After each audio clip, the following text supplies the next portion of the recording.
Upstairs, downstairs, production number 1707, data recording 13th of the 6th, 74, take 1.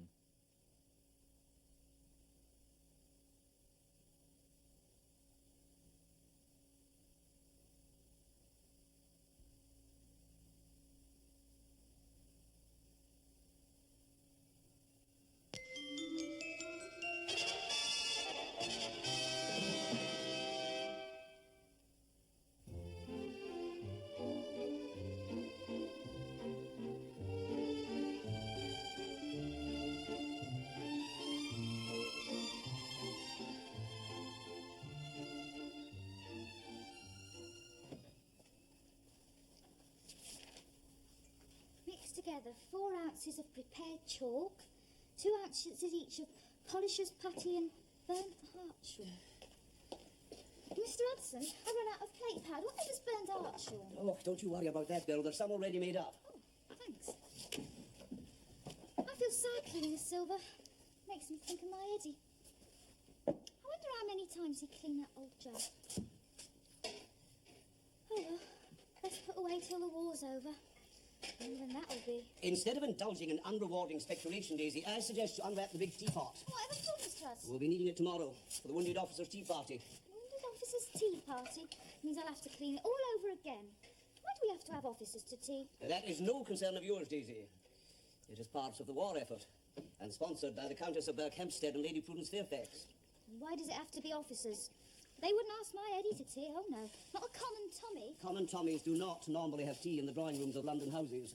The drawing room's all shut up. It's to be open again. Oh no. Oh, yes. It'll take me all day to get the covers off and the place clean. Rose will give you a hand. Give Daisy an hand. What with?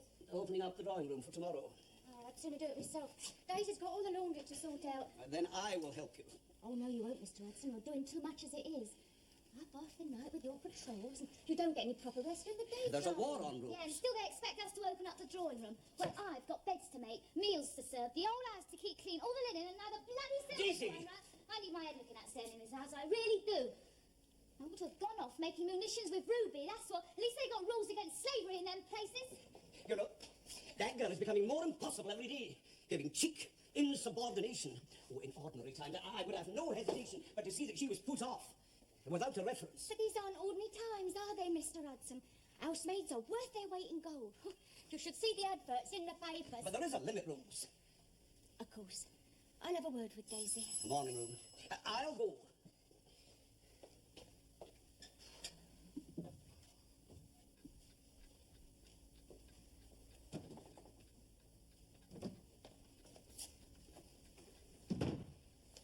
Oh, Hudson. Madam? It's about this wounded officer's tea party. I have decided, after all, not to open up the drawing room. It will put too much work on Rose and Daisy. But Madam, they're both... Yes, I know they're both willing, Hudson, as you told Lady Prudence. We could manage, Madam. I shall be the judge of that. And my judgment is that we shall use this room. I have ordered a number of small tables in addition to the gilt chairs, and we shall just have to manage in here. There will be 4 ladies present, and you and Daisy and Rose serving. Not Rose, Madam, not in the afternoons. Oh. Well, some of the officers will help hand round. At least I hope they will. How many guests are you expecting, Madam? It's hard to say until they come, but... Well, perhaps 20, even 30. I know it'll be a bit of a crush, but... Well, we're all getting used to that. I'm sure the officers won't mind. Better than bully beef from the trenches, Madam.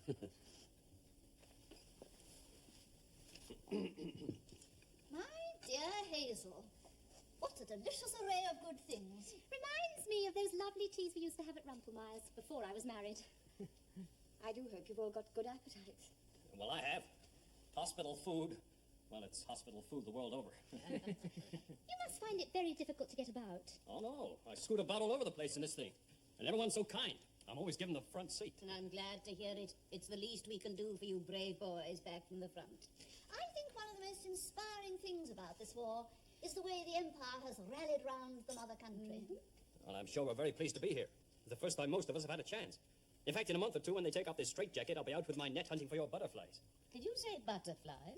I'm a lepidopterist. I thought you were a gunner. In peacetime, I study bugs. Bugs? Really? How interesting.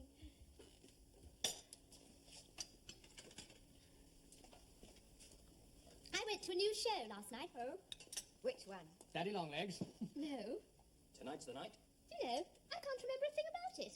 Except one Miss Vanbrugh was accused of poisoning her dog. More tea, anyone? Well, some more cake then. Oh. Oh, come under your leg. Oh, I'm a damn fraud, that's all I am. Nothing wrong with my legs, except they're hollow. As my brother officers sometimes complain. I believe you were at Jutland, Commander. Yes, indeed I was, Lady Berkhamsted. Indeed, it must have been a moment of triumph for you all when the Hun fleet turned tail and fled for home. Well, as a matter of fact, I have but a vague recollection of that evening, being half seas over at the time. Not actually intoxicated. Not in the least, dear lady, but in the sea. I was in a destroyer. We loosed off our last torpedo towards the enemy cruisers when the German battle fleet appeared heading for us. Well, in a very short time, as you can imagine, we resembled a Gruyere cheese. I heard the captain say, "Where are we going now?" And someone replied, "To heaven, I trust." After that, we sank. What a thrilling story. You must be a remarkably good swimmer. Not at all. Can't swim a stroke. Oh. Never could. Most sailors can't, you know. Oh. All thanks to my Miranda life-saving waistcoat. Oh, I shall never enter the Army and Navy stores again without a small prayer of thanksgiving. I thought the Germans won at Jutland. Whoever told you that nonsense? It was in the newspapers. We lost more ships than they did, and poor Lord Kitchener drowned. So sad. That was not the Battle of Jutland, Letty dear. But I'm sure he was drowned. Isn't that why you're all wearing those black armbands? Lord Kitchener was not in the Navy, Mrs. Bowles. I'm always such a silly Billy about that sort of thing. And what does your father-in-law think about it? He's a minister at the Admiralty now, I believe. He doesn't talk much about it, at least not to me. Well, this is a very dull government, if you ask me. Very little better than the last one. No racing, no Sunday motoring. The Lord knows they'll be stopping hunting and playing tennis next. And it's terrible the way prices are going up. Well, the war is costing £5 million a day. But there are still some topping bargains at the sales. I got this little frock for only £1. Well, at least they brought in conscription. And even made a model of that. Oh, I'm all for them catching the shirkers and making them fight. But now, the stupid fools have taken my second footman, who is indispensable. And nothing, it seems, can get him back. Well, the way things are going, Henry and I will have to move into the Ritz for the rest of the war. All by yourself over here, Well, the cottages. like a mouse. 20,000 More like the owl who sat in the oak. Already lodged at the The more he saw, the less he spoke. The less he spoke, the more he heard. Possible to have a strong religious... We all should copy this wise old bird. They want to save their skins, that's all. I do hope you're enjoying yourself. Asking the same question every I'm not much of a dab hand at posh tea You saw a parties, German assaulting your mother or sister. and butlers frighten me to death. I believe they Then why genuinely did you concern. come? I've tried to I'm billeted in an officer's hostel waiting for my board, and they come round asking for volunteers. kind of sneaking out. Well, you know how it is. You, and you. We should use them as the Germans do. Drive them in front of the troops. You managed very well with your wounded arm. Oh, this is just camouflage. To get me free bus fares and sympathy. There's nothing much wrong with me. I smashed 2 machines in a week, so they sent me home. I was getting too expensive for the taxpayer. That was Haig will finish off the war with this new... I expect you've seen all the new shows. No, I'm not too familiar with London. Most days I pop down to Farnborough. They're building some ripping new planes down there. We were just discussing this new offensive in France. I wonder when it will start. I've no idea. It's almost the whole army's involved. Everybody's talking about it. Well, that should be nice and helpful for the Germans. Have you heard the latest No, Lloyd thank story? He's had to buy a whole new lot of hats because his head's That's grown. just what my husband would have said. Well, I've always He's said in you couldn't France. trust that man. He's a That's him. swell-headed, conceited Welshman. Is that his sister? Cunning, like they all are. No, that's his sort of cousin. At the war Oh, I like the look of her. Yes, she's a very sweet girl. Yes, well, I've no time for pretty girls nowadays. I don't believe it. Gospel! What have you may say Mind about you, him? there was a time when I looked round the fair maidens of Wallasey. I always rather fancied redheads myself. If you'd left my father near Gladstone, But now it's aeroplanes. would have shot him. It's always been aeroplanes. Ever since Louis Pollen landed his farm in our backyard to win the London-Manchester race. That was the day I started as an apprentice at Crossman's. So, for only More tea, sir. Oh, yes, I don't mind if I do. 3 lumps, please. I don't suppose grand ladies like you ever go rowing? Rowing? I used to row like the devil when I was at Dartmouth. The doctor suggested it. Remedial treatment or something. It's nice down at Maidenhead. Oh, Henley. It's awfully jolly rowing at Henley. I have a dear old cousin who lives down there. A bishop. He got a clue. Well, Mrs. Bellamy, Mrs. Bellamy, I will have to be going. I have a committee at 6. It has been the most delightful afternoon. Goodbye, you dear boys. Goodbye. Thank you very much.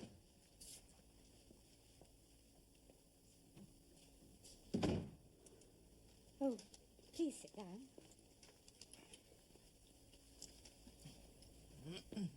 Well, look here, chaps. I think we'd better make a move.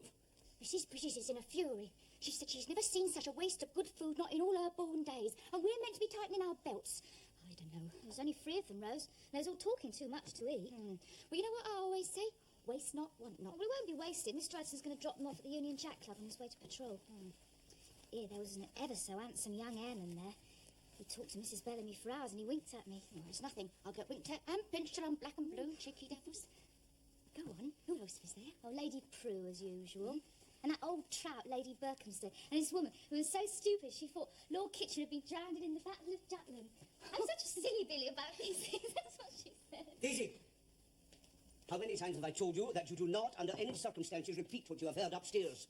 It is absolutely no business of yours. A good servant doesn't even hear the conversation of his or her betters. I'm ashamed at you, Rose, conniving. Well, you've got to have a laugh sometimes, Mr. Hudson. Got your key? Yes, Rose. Thank you. Good night. Good night, good night. I'm that weary. And my feet. What a day. Why, what happened special today? Oh, another row on my omnibus. More of a fight, really. Fight? See, a lot of soldiers get on the bus. Ones that are back from the front. When we stop outside the big stations. And they're straight from the trenches, some of them. Not very clean, muddy, unshaven and that. What do you expect? Well, it's nothing to do with me. The other passengers object when they sit next to them, see? And then when they get up and move away, and then take offence. Especially when they're drunk. Can you blame them? Poor things have been risking lives and limbs for months and months and months. They come back and get treated like that. I think those people ought to be chucked off or fined or made to go and fight themselves. Most of them are pacifists and shirkers anyway, I bet. No, women mostly. Housewives. Anyhow, you wasn't so lovely when you found out that our Belgian refugees was crawling with lice. That was altogether different. No, it wasn't. Do you know, all our omnibuses have to be fumigated when we get them back to the depot. Oh, hope there ain't going to be an air raid. I haven't written to my Eddie. I haven't written to my Gregory. Be a good girl and make us a cup of cocoa, eh?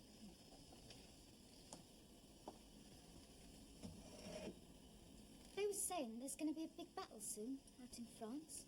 If they know it, they ought to be saying it. That's what the airman said. Oh, he sounds as if he's got his head screwed on all right. At any rate, he was ever so young and wounded in the arm. I bet he's ever so gallant. Are you going to get that cocoa or am I?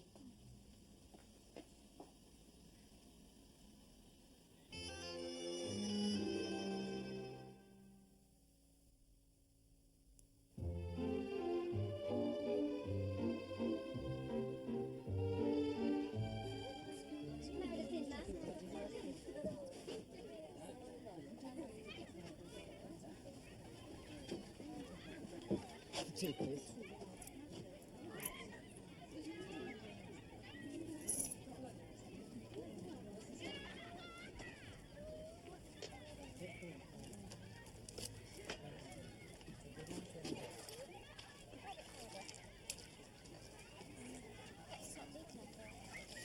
Do shut up.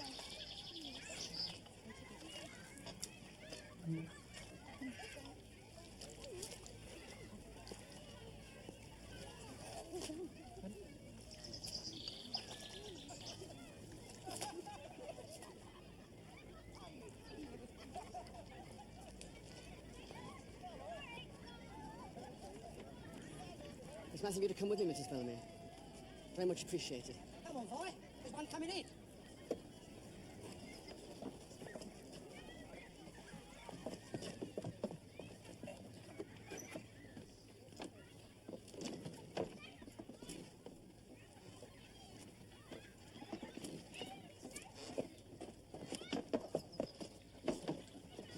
Thank you very much.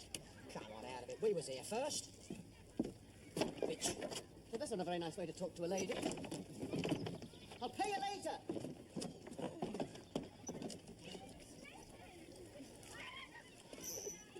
You know, you're priceless, you really are.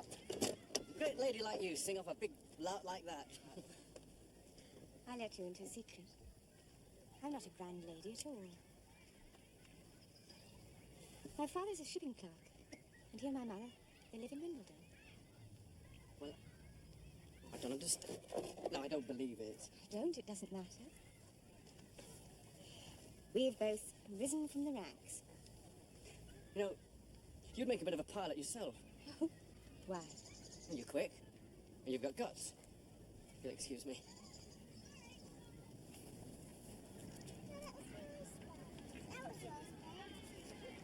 What's it like, flying? There's nothing like it.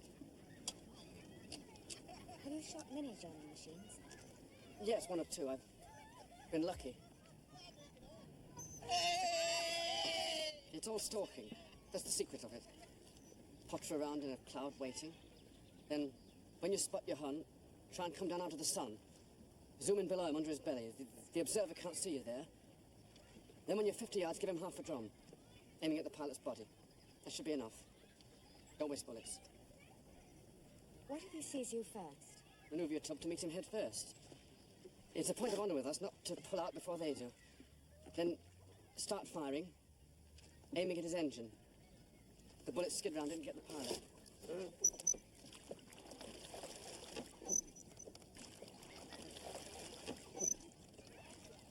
Do you ever mind about killing another man? No. I'm not a bloodthirsty type, really. It's him or you. Another Hun gone.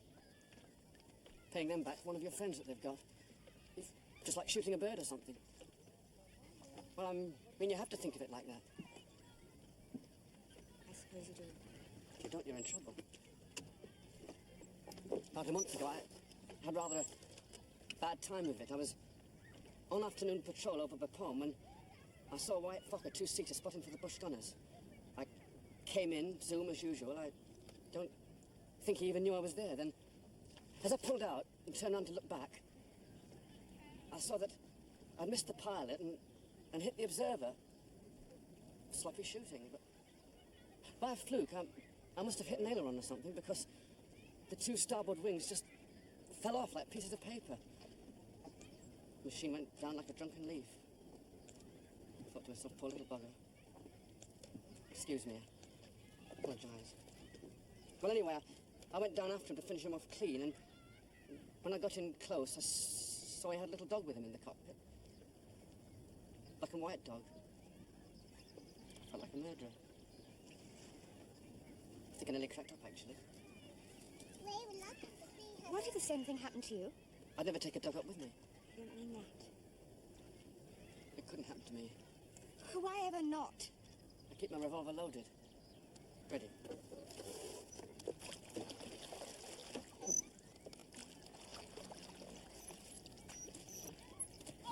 Hey, watch out, mate!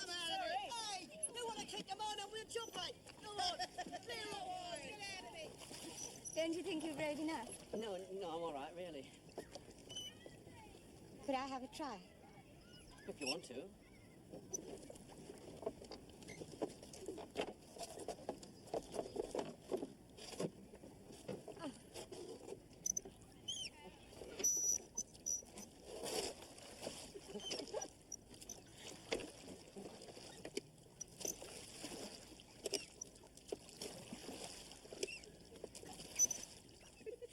Ems is up at least 3 inches.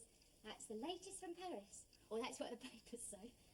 Well, are you sure it's not too much? Oh, absolutely sure. Not nowadays. Not at an evening party, anyhow. Well, when do you want it by, madam? Tonight. Can you manage it? Oh, yes. Easy. I've got an hour to spare now.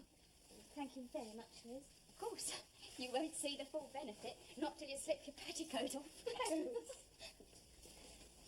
Thank you very much.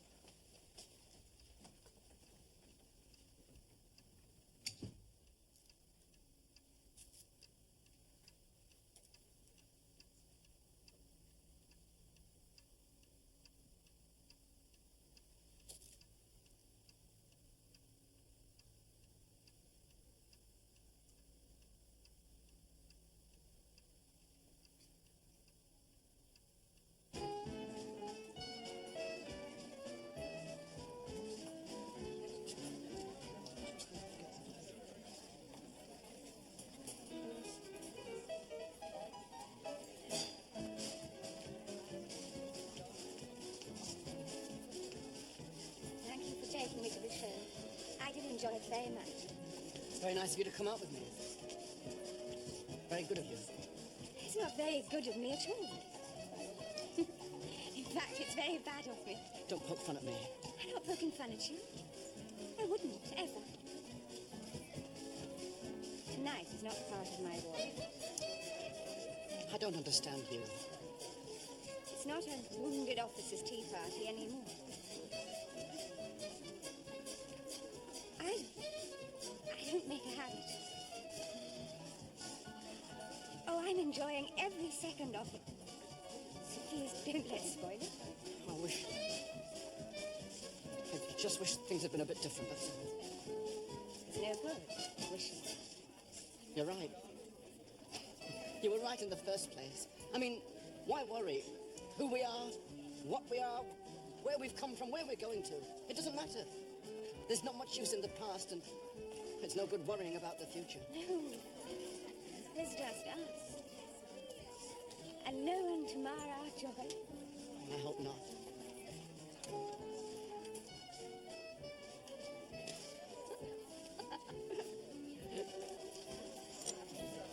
Doesn't look much like coffee. Taste it. Brandy. French love a romance. Dear Mr. Bully. Why does he call that? Well, the soldiers always try to pay for their drinks with tins of bully beef. Mr. Bully always says, bully beef, no ball. Would you like a brandy? Yes. Monsieur Bully? Oui, monsieur. De cognac. De cognac. Tout de suite, monsieur.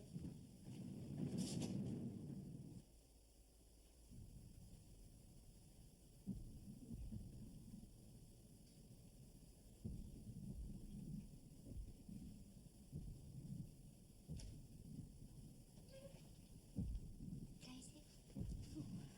Oh. I had a postcard from Eddie. It's pretty, isn't it? Oh, it is pretty. All in coloured silks. He says they're by the seaside practising mock attacks and they'll be for it soon. Oh, I've got a queer feeling tonight. We was talking down at the depot. They reckon it's the guns in France. Rose, I hope you'll be all right.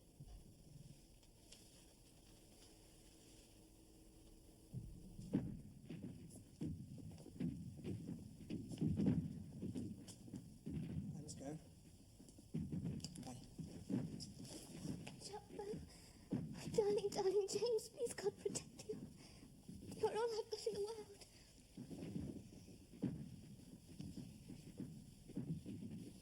Yeah, little one.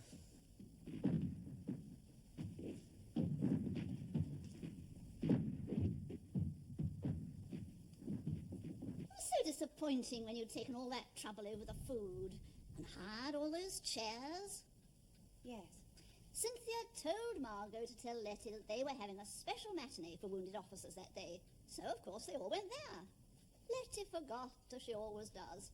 Really, she hasn't a brain in her head, that girl. Yes. What? Oh, no. I do agree.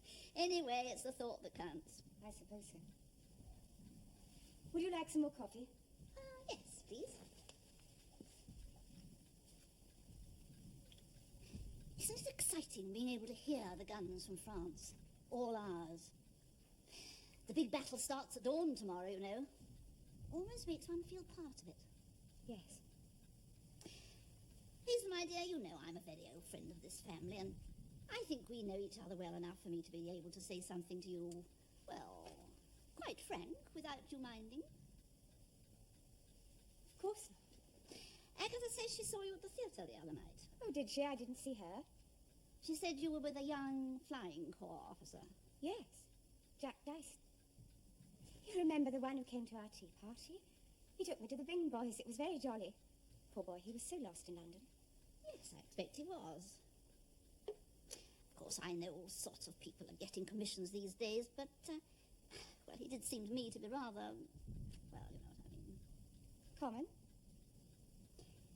Well, rough. Well, not surprising, really.